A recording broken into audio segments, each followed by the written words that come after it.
قابل احترام بزرگوں، دوستوں اور بھائیوں، ہم جس معاشرے میں زندگی گزارتے ہیں تو اس معاشرے میں زندگی گزارتے ہوئے ہمیں بہت سے رشتوں کے ساتھ واسطہ پڑتا ہے۔ بہت سے افراد سے ہماری ضروریات ظاہری طور پر وابستہ ہوتی ہیں، اور چونکہ انسان فطری طور پر بڑا کمزور ہے، اس لیے دنیاوی ضروریات کی تکمیل کے لیے بہت سے افراد کا یہ ظاہراً محتاج ہوتا ہے، ظاہراً اس کو کام پڑتے ہیں۔ پھر انسان کی فطرت میں ہے کہ انسان فطرتاً تنہائی سے گھبراتا ہے، اس کی خواہش ہوتی ہے چند لوگ میرے ساتھ ہوں۔ اس لیے اگر دن میں بھی اکیلے گھر میں ہو تو ایک خوف سا محسوس ہوتا ہے۔ فطری طور پر انسان وہ اپنے ہم مزاج لوگوں سے تعلق رکھتا ہے، دوستی رکھتا ہے، ان کے ساتھ اٹھنا بیٹھنا ہوتا ہے، کھانا پینا اکٹھے ہوتا ہے، چلنا پھرنا ہوتا ہے۔ تو ایک مومن کا یہ فرض بنتا ہے کہ وہ اس کے متعلق بھی حضور پاک صلی اللہ علیہ وسلم کی مبارک تعلیمات کو سامنے رکھے۔ ہم یہ سمجھتے ہیں کسی سے تعلق جوڑنا ہو یا توڑنا ہو، کسی کے ساتھ دوستی بنانی ہو یا ختم کرنی ہو، یہ ہمارا ذاتی مسئلہ ہے، یہ ہمارے دنیاوی مفادات پر مبنی ایک عمل ہے۔ جہاں ہمیں مفاد ہوتا نظر آئے گا اس سے تو ہمارا تعلق ہوگا، اور جس سے ہمیں کوئی مفاد نہیں ہے، جس سے ہماری کوئی غرض وابستہ نہیں ہے، چاہے وہ کتنا بھی اچھا آدمی ہو، ہم اسے سلام بھی نہیں کرتے، کیونکہ ہمارے اس سے مفاد وابستہ نہیں۔ حضور پاک صلی اللہ علیہ وسلم نے ارشاد فرمایا، ہر شخص کو سلام کرو، چاہے تم اسے جانتے ہو تب بھی سلام کرو، اسے نہیں جانتے تب بھی سلام کرو۔ ایک مومن کی شان یہ ہے کہ اس کے تعلقات اور اس کا کسی سے لگاؤ اور اس کا کسی سے اس کی وابستگی یہ کسی غرض کی بنیاد پر نہیں ہونی چاہیے۔ بے غرض اور بے لوث تعلق ہے ہر ایمان والے کا دوسرے ایمان والے سے۔ تو روزمرہ کی زندگی میں ہمارے چند دوست ایسے ہوتے ہیں جن کے ساتھ ہمارے زندگی کا اور ہمارے دن کا اکثر حصہ گزرتا ہے۔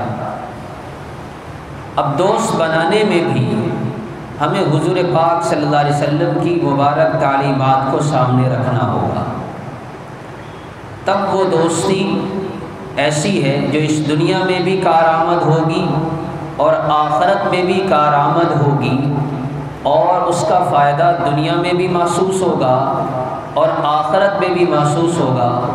اگر خدا نخواستہ دوست اچھا نہیں تو وہ دنیا میں بھی نقصان دے گا اور آخرت میں بھی نقصان دے گا۔ قرآن کریم کی سورہ فرقان کی آیت میں نے آپ کے سامنے تلاوت کی۔ اللہ تعالیٰ فرماتے ہیں کہ انسان جب کل قیامت کے دن اللہ کی بارگاہ میں پیش ہوگا تو یہاں وہ ناکام انسان اور بہت سی حسرتیں کرے گا، بہت سی ندامتیں ہوں گی کہ کاش میں نے فلاں کام نہ کیا ہوتا، فلاں کام نہ کیا ہوتا۔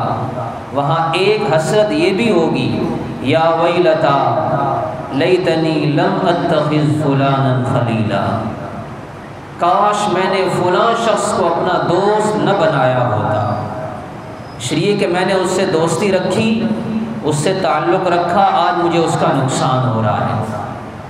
اس آیت کا ایک شان نزول علماء نے بیان کیا ہے کہ کافروں میں سے، مکہ کے کافروں میں سے ایک کافر تھا عقبہ بن ابی معیط، اپنے قبیلے کا سردار تھا، اور اس کا یہ معمول تھا جب وہ کسی سفر پر جاتا اور سفر سے جب واپسی ہوتی، ہر سفر سے واپس آنے کے بعد وہ اپنے گھر پر قریش کے بڑے بڑے سرداروں کی دعوت کیا کرتا تھا کہ میں خیر و عافیت سے واپس آ گیا ہوں، اور اس خوشی میں وہ سب کی دعوت کرتا۔ اس نے ایک دعوت میں حضور پاک صلی اللہ علیہ وسلم کو بھی بلایا، آپ تشریف لائے، کھانا لگایا گیا، تو اس نے حضور پاک صلی اللہ علیہ وسلم سے عرض کیا کہ آپ بھی کھانا کھائیں۔ آپ علیہ الصلوۃ والسلام نے ارشاد فرمایا، میں تب تک کھانا نہیں کھاؤں گا جب تک کہ تو اللہ کی وحدانیت اور میری نبوت اور رسالت کا اقرار نہیں کرتا، یعنی جب تک تو ایمان نہیں لاتا تب تک میں یہ کھانا نہیں کھاؤں گا۔ سارے بڑے بڑے سردار بیٹھے ہوئے تھے، اگر آپ اس کا کھانا نہ کھاتے تو اس کے لیے بڑی شرمساری کی بات تھی۔ عربوں میں یہ بات انتہائی شرمساری کی سمجھی جاتی تھی کہ کوئی مہمان اس کے کھانے سے انکار کر دے کہ میں تیرا کھانا نہیں کھاتا، بہت بڑی عار کی بات تھی۔ اب اس نے اس سے بچنے کے لیے کلمہ پڑھ لیا، شرط پوری ہوئی، حضور پاک صلی اللہ علیہ وسلم نے کھانا تناول فرمایا اور آپ تشریف لے گئے واپس۔ اس کا ایک دوست تھا ابی بن خلف، اس کو پتہ چلا، وہ اس کے پاس آیا اور کہا کہ میں نے سنا ہے کہ تو نے ایمان قبول کر لیا، اپنے باپ دادا کا دین چھوڑ دیا، تو آج سے تیرا میرا تعلق جو دوستی کا تھا وہ ختم، تیری میری دوستی ختم۔ اس نے کہا نہیں ایسا نہ کرو، ہماری دوستی بحال رہے، اس کی کوئی صورت نکالو۔ تو اس نے کہا ابی بن خلف نے کہ اس کی ایک صورت ہو سکتی ہے کہ تم جاؤ اور نعوذ باللہ حضور پاک صلی اللہ علیہ وسلم کے چہرہ اقدس پر گندگی، اپنے منہ کی گندگی پھینکو۔ جب تم یہ عمل کرو گے تو میں سمجھ لوں گا کہ تمہاری دلی دوستی، دلی ہمدردی میرے ساتھ ہے۔ چنانچہ اس ظالم نے جا کر ایسا ہی کیا اور دین اسلام کو چھوڑا۔ غزوہ بدر میں دونوں کو قتل کیا گیا اور کنویں کے اندر پھینک دیا گیا۔ اس پر اللہ نے یہ آیت اتاری، یا ویلتی لیتنی لم اتخذ فلانا خلیلا۔ یہ جب کل قیامت کے دن اللہ کی بارگاہ میں پیش ہوگا، پھر یہ تمنا کرے گا کاش میں فلاں کو دوست نہ بناتا۔ اس لیے حضور پاک صلی اللہ علیہ وسلم نے فرمایا الرجل علی دین خلیلہ، کہ آدمی اپنے دوست کے دین پر ہوتا ہے، آدمی اپنے دوست کے دین پر ہوتا ہے۔ لہذا فَلْيَنْظُرْ أَحَدُكُمْ مَنْ يُخَالِلُ، جب دوست بنا رہے ہو تو پہلے خوب غور و خوض کر لو کہ میں کس کو دوست بنا رہا ہوں۔ دوستی کا معیار کیا ہونا چاہیے؟ الْأَخِلَّاءُ يَوْمَئِذٍ بَعْضُهُمْ لِبَعْضٍ عَدُوٌّ، یہ جو دوست ہیں لوگ آپس میں جو دنیاوی مفادات کی بنیاد پر، کسی غرض اور لالچ کی بنیاد پر دوستی رکھتے ہیں، یہ کل ایک دوسرے کے دشمن ہوں گے۔ کل قیامت کے دن ان کی دوستی دشمنی میں بدل جائے گی۔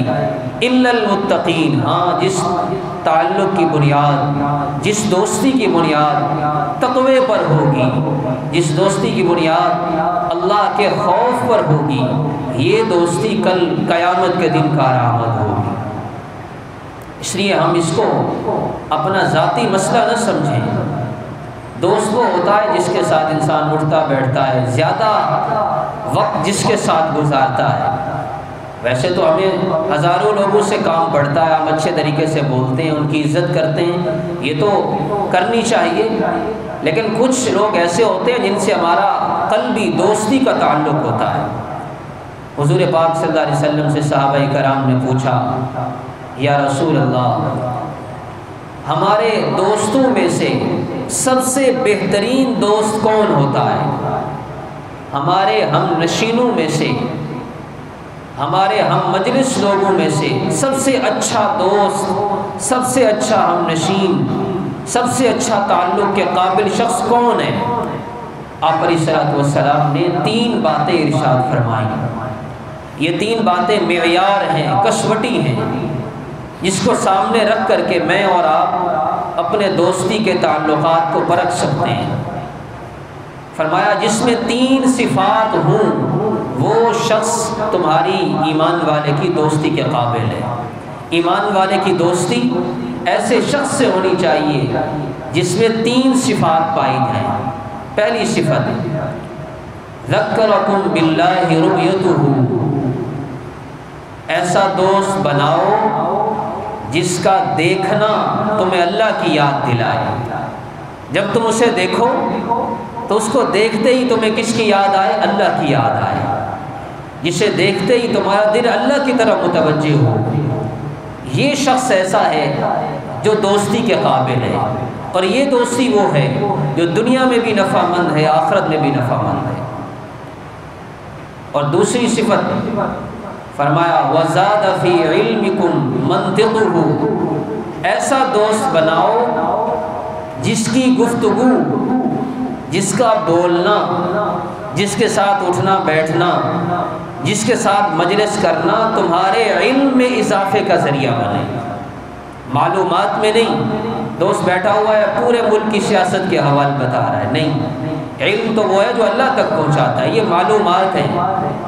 زاد فی علمکم منطقہ، جس کی منہ سے نکلی ہوئی ہر بات تمہارے علم میں اضافہ کرے، تمہارے علم میں بڑھوتری کا، اضافے کا سبب بنے۔ اور علم میں اضافہ ایسی چیز ہے جو مطلوب ہے۔ اللہ کے نبی صلی اللہ علیہ وسلم کو اللہ نے دعا سکھلائی، رب زدنی علما، اے اللہ میرے علم میں اضافہ فرما۔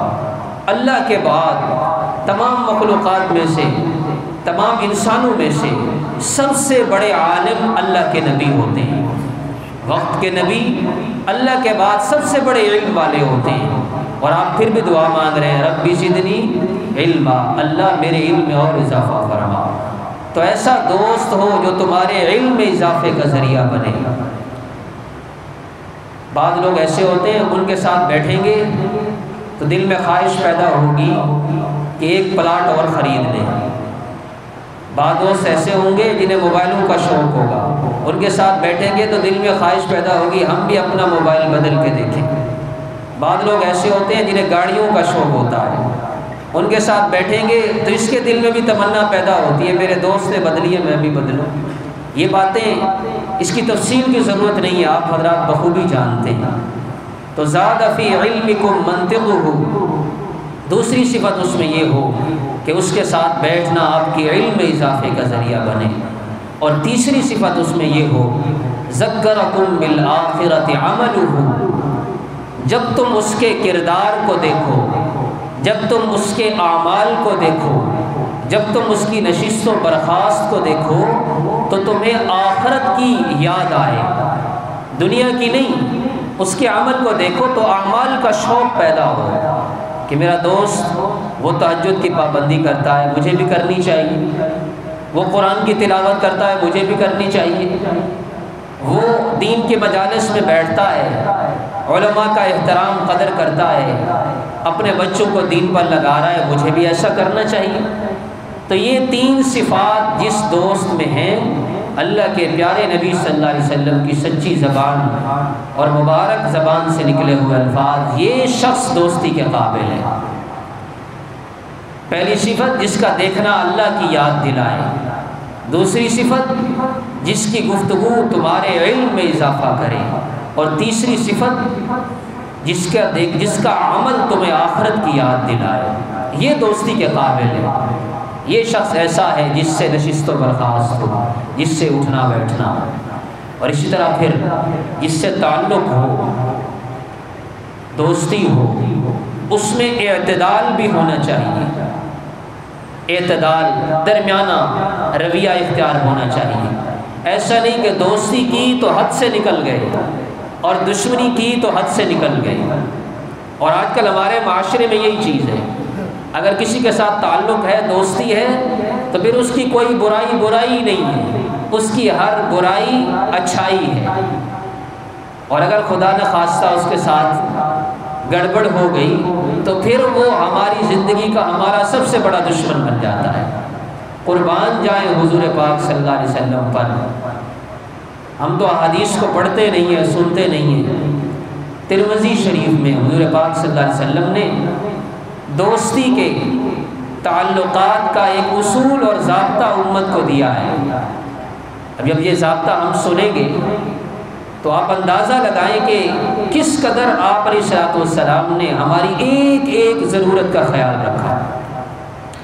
علیہ الصلوۃ والسلام نے ارشاد فرمایا، حضرت ابو ہریرہ رضی اللہ تعالیٰ عنہ فرماتے ہیں، اللہ اکبر، فرمایا احبب حبیبک ہونا ما عسى ان يكون بغيضك يوما ما ابغض بغيضك ہونا ما عسى ان يكون حبیبک یوما ما۔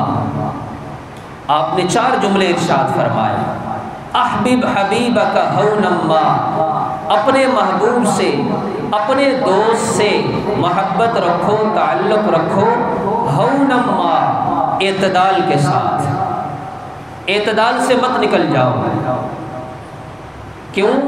عسى ان يكون بغيضك يوما ما، ہو سکتا ہے کل وہ دوست تمہارا دشمن بن جائے، پھر یہ پہلے جو دوست تھا جب یہ تمہارا دشمن بنے گا، پھر یہ جو تمہیں نقصان پہنچائے گا اس نقصان کی تلافی نہیں کر پاؤ گے، کیونکہ اس کے سامنے تمہاری ساری کمزوریاں ہیں، تمہارے سارے راز اس کے پاس ہیں۔ پھر وہ جب دشمنی پہ اترے گا پھر تم پچھتاؤ گے کہ کاش میں اسے دوست بنانے میں اعتدال میں رکھتا تو آج یہ دن نہ دیکھنا پڑتا۔ دوستی میں اتنے بڑھ جاتے ہیں، ایک دوست کی شادی ہوتی ہے، اس کے گھر والے پورے خاندان کا پردہ ختم، اور اسے ہم دوستی کی انتہا سمجھتے ہیں۔ میرے دوست کا میرے گھر والوں سے پردہ نہیں ہے اور میں بڑا خوش ہوں، یہ کہ یہ ہے اصل دوست، اس کو دوستی نہیں کہتے، یہ تو اللہ کے عذاب کو دعوت دینے والی چیز ہے۔ دوستی آپ دونوں کی ہے، اگر مزید آپ تعلقات بڑھانا چاہتے ہیں تو ان کے گھر والوں کی آپ کے گھر والوں کے ساتھ تعلق ہو، آنا جانا ہو، آپ سے کیا رشتہ۔ اور دوسرا جملہ فرمایا ابغض بغیضک یوما ما، اگر کسی سے دشمنی کرو، کسی سے تمہیں نفرت ہے، تمہارا مزاج نہیں ملتا اس کے ساتھ، تو ہونا ما، اس کے ساتھ نفرت میں، اس کے ساتھ مزاج نہ ملنے میں بھی اعتدال سے کام لو۔ عسى ان يكون حبیبک یوما ما، ہو سکتا ہے کل کو وہی دشمن تمہارا دوست بن جائے، اور ایسا ہوتا ہے معاشرے میں، آج ایک دوست ہے کل وہی سب سے بڑا دشمن، آج ایک دشمن ہے، نفرت تھی، کل وہی سب سے زیادہ محبوب دوست بن جاتا ہے۔ تو کیا ہوگا اس کا نتیجہ؟ پھر تمہیں دل میں پچھتاوا ہوگا، یار میں نے اس کے ساتھ کتنی زیادتیاں کی ہیں، اب ندامت ہے، آنکھ اٹھا نہیں سکتا۔ تو دوستی ہو بھی اعتدال کے ساتھ، اور اگر کسی سے مزاج نہیں ملتا تب بھی اس میں اعتدال اور میانہ روی ہونی چاہیے۔ اس لیے بھائیو اپنی زندگیوں پر غور کریں اور حضور پاک صلی اللہ علیہ وسلم کی بتلائی ہوئی تعلیمات کو سامنے رکھیں، ورنہ یہ آج کی دوستیاں اور آج کے تعلقات کل کی ندامت اور پشیمانی کا ذریعہ بنیں گے۔ اور خصوصاً اس میں یہ بات بھی ذہن میں رکھیں، اپنی اولاد پر بھی خصوصی توجہ رکھیں۔ یہ ضروری نہیں کہ گلی محلے کا ہر پڑوسی وہ آپ کے بچوں کے دوستی کے قابل ہوتا ہے، نہیں، یہ میری اور آپ کی ذمہ داری ہے۔ ہم یہ سمجھتے ہیں، آج کل ذہن کو اتنی وسعت دے دی گئی، وہ کہتے ہیں یہ ہمارے بچے کی ذاتی زندگی کا مسئلہ ہے، اس میں دخل دینے کی ہمیں ضرورت نہیں ہے۔ دخل نہیں دیں گے تو پھر کل قیامت کے دن پکڑ ہوگی۔ قوا انفسکم واہلیکم نارا، خود بھی بچنا ہے اور اپنے گھر والوں کو بھی بچانا ہے۔ اللہ تعالیٰ جو کچھ کہا سنا ہم سب کو عمل کی توفیق عطا فرمائے۔